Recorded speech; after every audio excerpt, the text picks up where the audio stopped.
एक घने जंगल में कालू कौआ अपनी पत्नी टूनी के साथ रहता था। वो समोसे बेचकर अपने परिवार का खर्च चलाता था। जंगल के पक्षी कालू कौए के ठेले से समोसे खरीदकर मजे से खाते थे। कालू कौए के समोसे की बिक्री देखकर टुनटुनी चिड़िया उससे जलने लगी और एक दिन उसने भी अपने समोसे का ठेला कालू कौए के ठेले के सामने लगा दिया।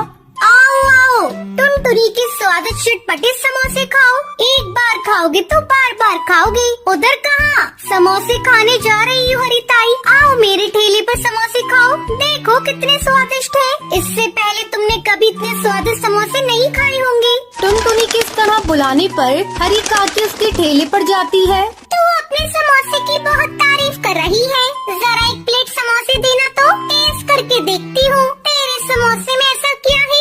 हाँ हाँ हरिताई, एक बार क्या 100 बार मेरे समोसे टेस्ट करो, हर बार तुम्हें नया स्वाद मिलेगा। हरी काकी टुनटुनी के समोसे खाती है और तारीफ करने लगती है। अरे टुनटुनी, तेरे समोसे तो सचमुच में स्वादिष्ट है। मुझे तो लगा तो झूठी तारीफ कर रही है, लेकिन ये तो वाकई में लाजवाब है। मैं तो अब से रोज तेरे समोसे खाऊंगी। टुनटुनी के समोसे जो पक्षी खाता वो उसकी तारीफ करता। इस तरह उसके समोसे धड़ाधड़ बिकने लगे। उधर कालू कौए के समोसे को खाने के लिए कोई भी पक्षी नहीं जाता, जिससे कालू कौआ बहुत दुखी हो जाता है। इस तरह कई दिन गुजर गए। मैं ऐसा क्या करूं कि पक्षी फिर से मेरे ठेले पर समोसे खाने के लिए आने लगे। मुझे कुछ न कुछ करना होगा, नहीं तो मैं भूखा मर जाऊंगा। कालू कौआ टुनटुनी के पास जाता है। बहन, तुम अपने समोसों में ऐसा क्या मिलाती हो जिससे तुम्हारे समोसे जल्दी ही बिक जाते हैं? मुझे भी वो सीक्रेट बता दो, मैं कहीं दूर जाकर अपने समोसों का ठेला लगाऊंगा। अरे तुम पागल हो गई हो क्या? मैं तुम्हें अपना सीक्रेट बताकर अपने धंधे को क्यों खराब करूं? अब जाओ यहाँ से।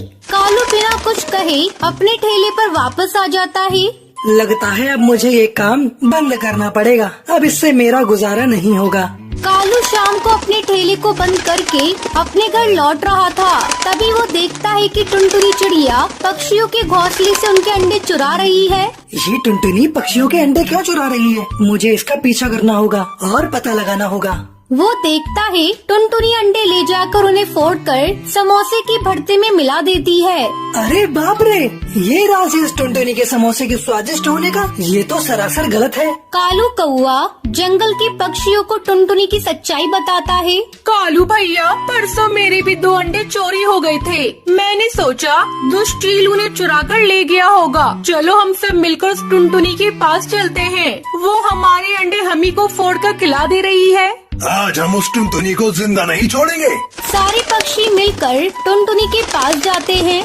क्यों रे टुनटुनी, थोड़े से पैसों की लालच में तुमने हमारे बच्चों को मार डाला। उन्हें इस दुनिया में आने से पहले ही तूने खत्म कर दिया।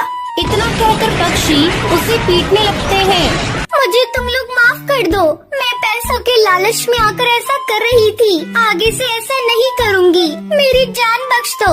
दोस्तों, इस दुष्ट चिड़िया को तुम लोग छोड़ दो, अब हम इसे पुलिस में दे देंगे। नहीं नहीं कालू भैया, आप मेरे साथ ऐसा मत कीजिए, मुझे पुलिस में मत दीजिए। आप लोग जैसा कहेंगे मैं वैसा करूँगी। मैं समोसे बेचना भी छोड़ दूँगी।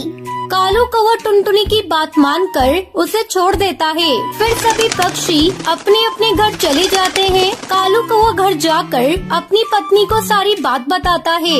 मैं तो ऐसा कभी सोच भी नहीं सकती थी कि ये टुनटुनी ऐसा कुछ करेगी। उसने जरा भी नहीं सोचा अगर उसके बच्चे के साथ कोई ऐसा करता तो उसे कैसा लगता। खैर छोड़ो, चलो तुम खा पी कर सो जाओ। अगले दिन से कालू कौए के ठेले पर समोसे खाने के लिए पक्षियों की भीड़ लगनी शुरू हो जाती है। फिर सभी पक्षी खुशी खुशी रहने लगते